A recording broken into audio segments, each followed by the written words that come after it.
The shrill ring of the phone sliced through the midnight silence like a knife through flesh, jolting Mark from a fitful sleep on the living room couch. He fumbled for the receiver, heart already hammering as if it knew the call was a harbinger. "Hello." His voice cracked, raw from the exhaustion of another evening waiting for Sarah to come home from her late shift at the hospital. "Mr. Harlan?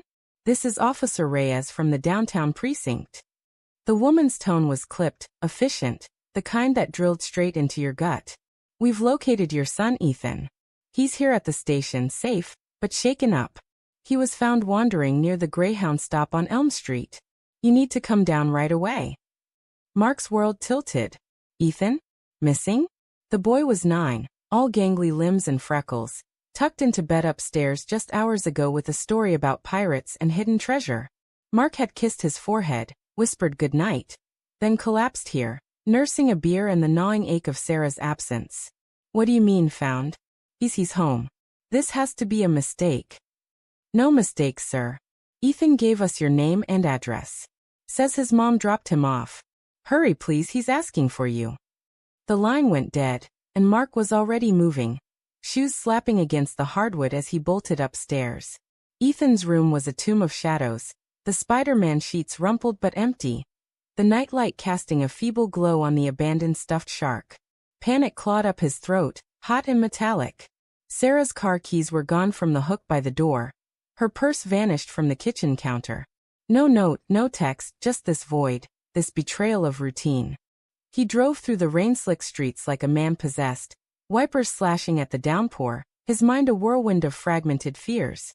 Car accident? Kidnapping? Had Ethan woken up sick, wandered out in a fever dream? But the officer's words echoed. His mom dropped him off. Sarah, with her gentle hands and tired smiles, the woman who'd vowed forever under a canopy of autumn leaves 12 years ago. What the hell had she done? The precinct loomed like a concrete bunker under sodium lights, its doors swallowing him whole. The lobby smelled of stale coffee and despair, fluorescent bulbs buzzing overhead like angry hornets. Officer Reyes met him at the desk, a sturdy woman in her 40s, her uniform crisp, her eyes soft with the weariness of too many family crises. "Mr. Harlan? Ethan's in the family room. He's okay physically, but he's pretty upset." Mark nodded, words lodged like stones in his chest, and followed her down a hallway lined with faded wanted posters. The door creaked open to reveal a small space with mismatched chairs and a table scattered with crayons. There sat Ethan, dwarfed in an oversized sweatshirt that must have been borrowed from Lost and Found, his knees drawn up, fingers twisting the hem. His face, oh God, his face, was streaked with dried tears, eyes red-rimmed and hollow, like he'd aged a decade in the hours since bedtime. "Daddy." The word burst from him like a sob, and Ethan launched across the room, burying his face in Mark's shirt. Mark dropped to his knees, enveloping the boy in a crushing hug, inhaling the faint scent of shampoo and fierce sweat. "It's okay, buddy. I'm here." "What happened? Where's Mommy?" Ethan pulled back just enough to look up, his lower lip quivering. She was yelling on the phone. In the kitchen. I heard her say she couldn't do it anymore, that she needed space." His voice was small, a whisper against the hum of the air conditioner. "Then she came in my room and said we were going for a drive. But we didn't. She took me to the bus stop and told me to wait there, that she'd be back soon. She said if I told anyone, it'd break your heart, Daddy. But I got scared when the rain started. And a nice lady saw me and called the police." Mark's blood turned to ice, veins constricting around the shards of confusion. Sarah had taken him? Left him alone in the storm? Why would she do that, Ethan? Did she say anything else? The boy hesitated, glancing at Officer Reyes, who nodded encouragingly from the doorway. Ethan's shoulders hunched, as if the weight of secrets was too much for his slender frame. "Before the drive, I saw her. In the garage. With a man. They were hugging, Daddy. Like how you and Mommy hug. But he kissed her.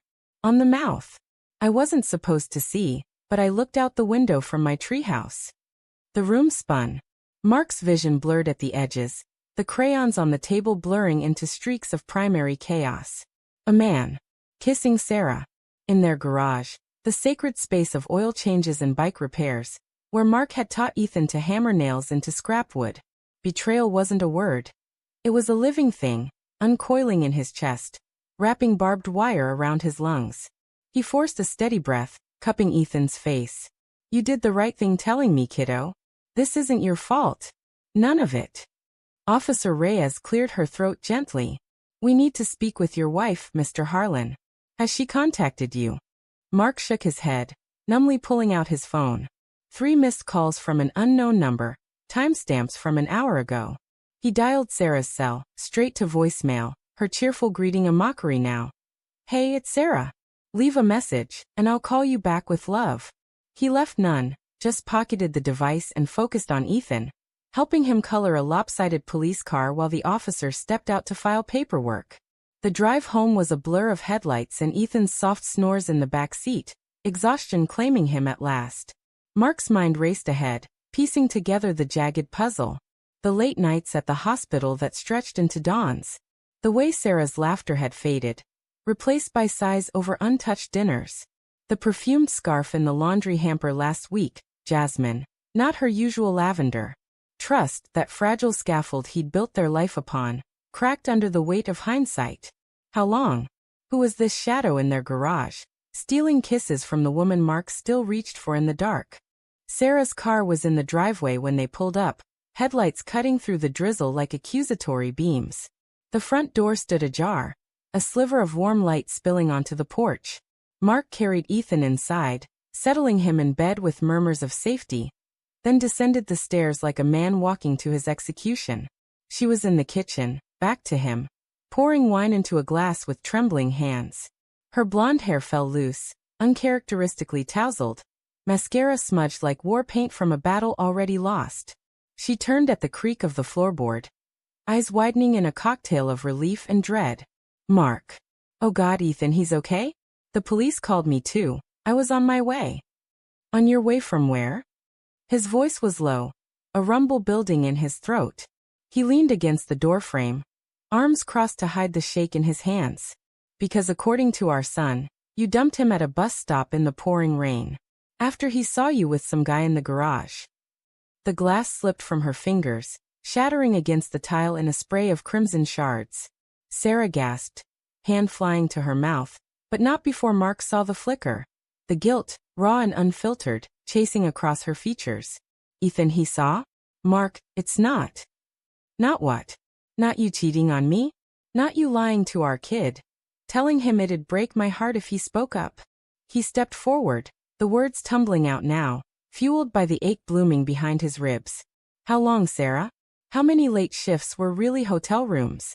That scarf, Jasmine, right? His cologne. She sank onto a stool, shoulders slumping as sobs racked her frame.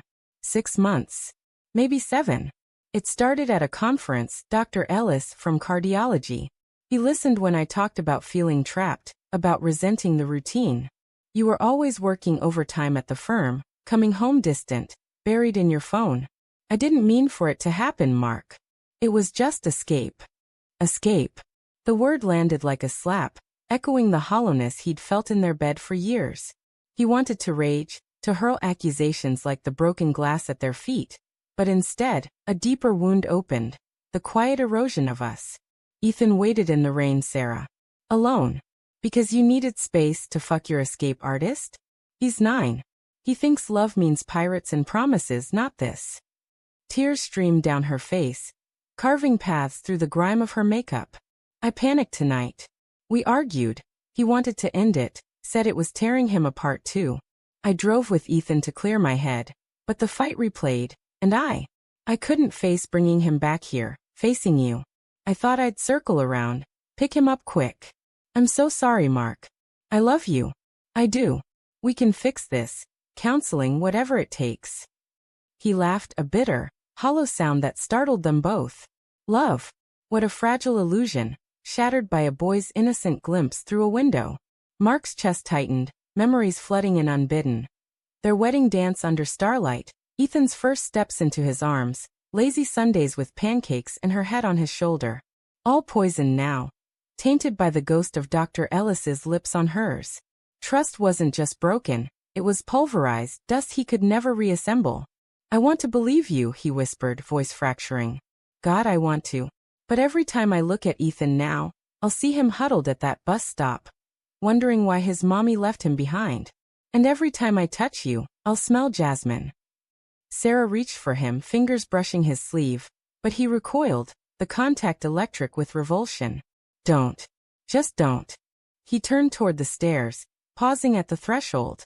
The rain pattered against the window like hesitant applause, underscoring the chasm between them.